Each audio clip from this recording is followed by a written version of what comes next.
अस्सलाम वालेकुम। Surya Urdu primary school Nagarjuna नगर Nanded online तालीमी सेशन में आज हम जमात चारों मजमून माहौल का मुताला एक नंबर का सबक नंबर 9 हवा ये पहले पढ़ने वाला है। आज बाकी का हिस्सा पढ़ेंगे इंशाल्लाह। जलने में मदद करने वाले हवा के इस जूस को ऑक्सीजन गैस कहते हैं। पॉइंट नंबर 1, जमीन की फजा हवा के जरिए बनी है। नीचे दी हुई शक्ल में दायरा यानी हवा है। इस दायरे के 5 मसावी हिस्से करे तो इनमें से एक हिस्से के मसावी ऑक्सीजन हवा में पाई जाती है। हवा में ऑक्सीजन के अलावा दूसरी गैसें भी होती हैं। ये दूसरी गैसें कौन सी होंगी?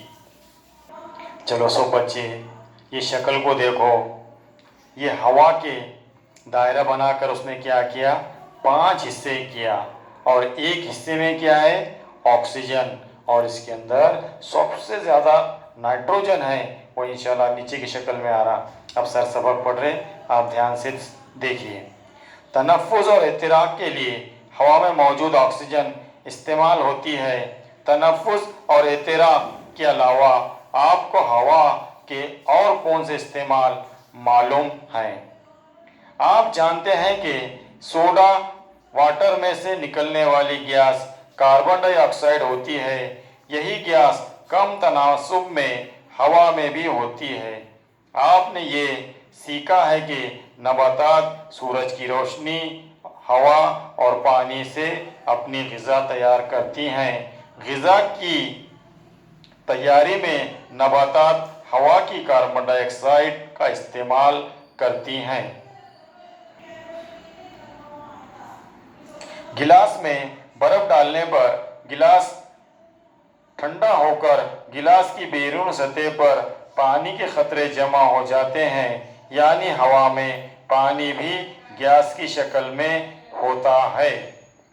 लेकिन हवा में सबसे ज़्यादा जो गैस पाई जाती है वो नाइट्रोजन गैस है।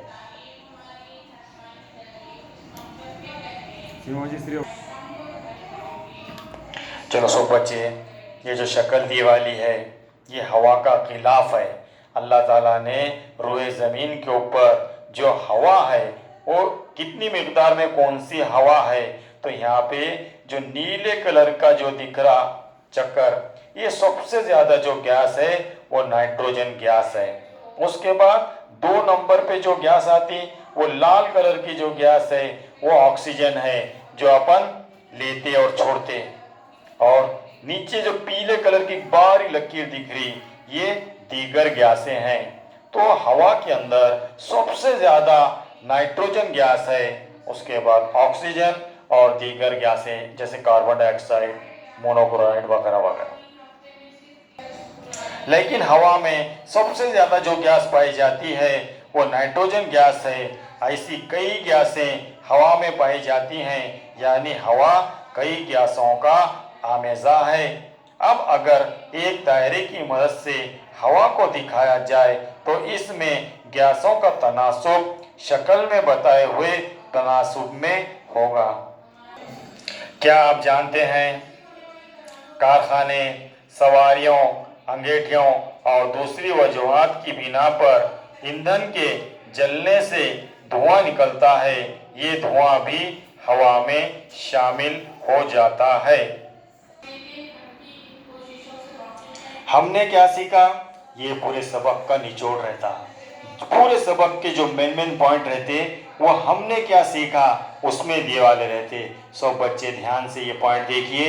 हवा हमारे अतराफ पाई जाती है। खाली नज़र आने वाली जगहों में भी हवा होती है।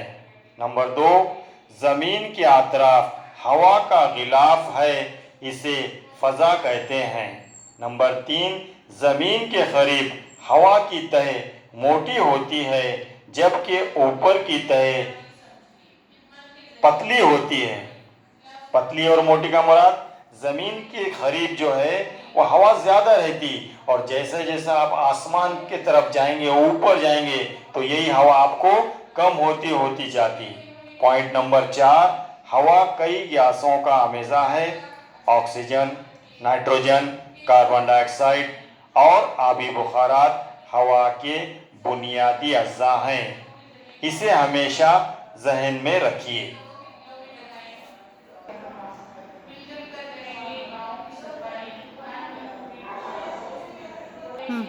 इसे हमेशा जहन में रखें। कोयला, पेट्रोल, डीजल जैसे ईंधन के जलने पर धुआं निकलता है। ये धुआं हवा में मिल जाता है। इस धुएं से सेहत खराब हो सकती है। इस तरह से अपना बहुत ही बेहतरीन सबक नंबर 9 हवा यहाँ पर मुकम्मिल हुआ।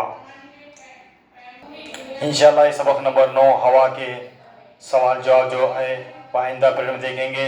हमारे चैनल को ज़्यादा से ज़्यादा देखें, लाइक करें, शेयर करें, सब्सक्राइब करें ताकि तुलबा का ज़्यादा से ज़्यादा फ़ायदा हासिल हो। इंशाल्लाह अगले पीरियड में मिलेंगे। खुदा हाफिज़।